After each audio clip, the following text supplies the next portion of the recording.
Composition is the placement or arrangement of visual elements in a work of art. The term composition means putting together and applies to any artwork where elements are arranged together. Composition is often used interchangeably with terms such as design, visual ordering, or formal structure. There are numerous approaches or compositional techniques to achieving a certain goal within an artwork. However, artists often disrupt commonly accepted rules and challenge the viewer to rethink these principles. For example, a composition is said to be balanced if shapes or forms offset each other. In addition to balance, artists also use rhythm, emphasis, contrast, movement, proportion, unity, and variety. Rhythm can be repetitive or regular when an element, such as line, shape, color, etc., is repeated with equal or nearly equal amounts of space between the elements.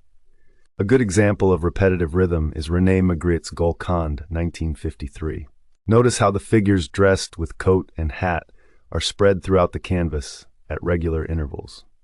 Even if with different sizes and rotations, there is a certain regularity. They look alike, and it's hard not to think that this is the same man.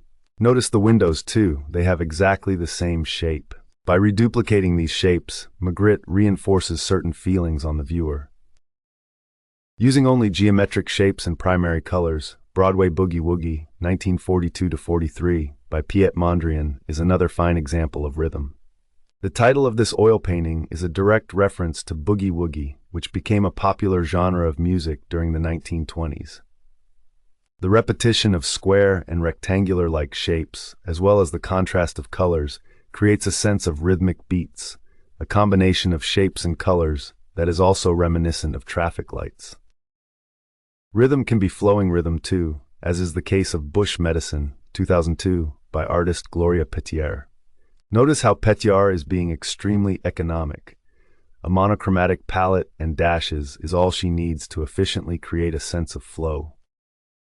The famous painting Starred Night, 1889, by Vincent van Gogh is another great example of flowing rhythm. Although Van Gogh encloses a few shapes with contour line, he applies expressive dashes of color to create an overall sense of motion. There is a prevailing sense of precariousness. We get the feeling that no shape is entirely secure in place. Progressive rhythm is when an element repeats itself in a mechanical way, often with hard geometric edges. Such is the case of Nude Descending a Staircase, 1912, by Marcel Duchamp, an oil painting that uses a limited if somewhat dull palette of colors. Duchamp depicts each successive step by a human figure descending a staircase, effectively simulating stop-motion photography. Mechanical and geometric, in a manner that is reminiscent of machine motion, Nude Descending a Staircase hints at elapsed time in an otherwise static medium. Movement refers to changes in an object position or shape over time. It can be represented using actual movement if the medium is time-based. That is the case with Alexander Calder's Cascading Flowers, 1949, a mobile or kinetic sculpture. Cascading flowers is always different due to how air currents make the movable forms swirl and flutter. There is also an element of compositional movement in this sculpture, which refers to how the overall form changes as the viewer moves around it. In static media like drawing or graphic novels, the sense of movement can be achieved through movement lines. Henri de Toulouse-Lautrec's Loie Fuller in the Folies Bergère, 1893, is a good example of the efficient use of movement lines. In this specific drawing, movement lines give the impression that the human figure is falling. Umberto Boccioni's Dynamism of a Cyclist, 1913, is another good example of the use of movement lines. Notice also the incomplete shapes behind the cyclist's back and the bicycle's wheels, which are suggestive of different time moments. Dynamism of a Cyclist is not unlike Nude Descending a Staircase in its use of progressive rhythm. The same principles at play here in Umberto Boccioni's Unique Forms of Continuity in Space, 1913. Instead of lines or shapes, we have progressive rhythm brought about by repeated forms, also reminiscent of stop motion. Edward Muybridge was a pioneer of stop-motion photography, showing us how birds fly, how horses trot and gallop, and how humans do all sorts of activities. Stop motion is a technique that has since been used in film animation to trick the eye into believing that a subject is moving.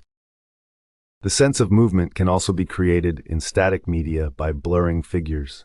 Blurring is most commonly found in photography, such as in Georgia O'Keeffe, Hands, 1919 by Alfred Stieglitz. Notice that blurring not only gives the impression of movement, but also conveys expression and a sense of drama. Bridget Riley's Uneasy Center, 1963, uses optical illusion to create a very specific kind of movement. Very simple geometric shapes, only circles but with different sizes, off-centered, create an inescapable sense of vertigo. Unity refers to separate elements of an image being perceived as one and means that a composition has order.